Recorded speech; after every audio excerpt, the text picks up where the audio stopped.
G. Nathan Barnes. So, the emotions that dwell within the conscious self,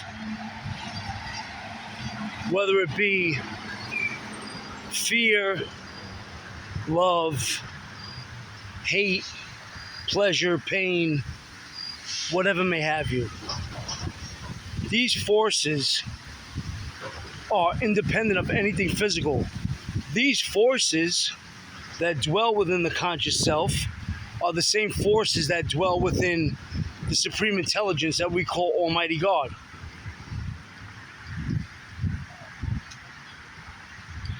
Now, like I'm always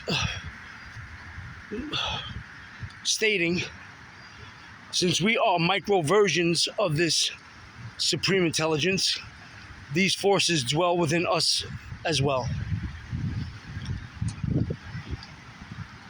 Now, these forces that dwell within the conscious self can emerge, and they can also vanish, dissipate. But there are two forces within the conscious self that never cease to exist within that conscious self, and those two forces are desire and thought.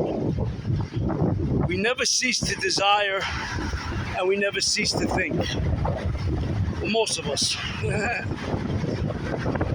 Now, these forces might change shape, so to speak. You might desire one thing today and desire another thing tomorrow, but you're always desiring and you're always thinking. Even when you don't desire for a thing, you're desiring for its opposite. You're desiring that thing for that thing not to happen or take place, right?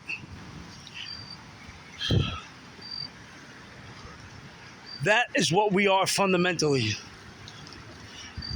Our primordial essence is both desire and thought amalgamated, combined into one glorious being. That's what Almighty God is. Now, in the beginning,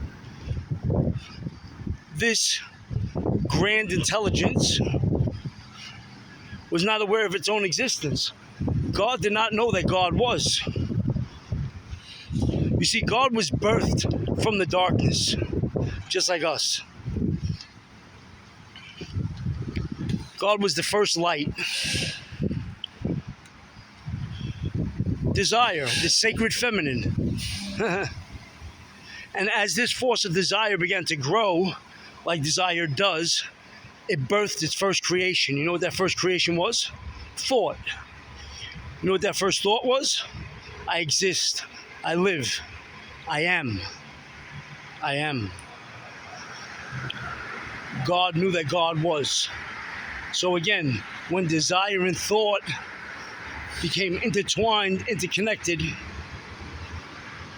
that newly created force became mind, being, God. That's what God is, and that's what we are.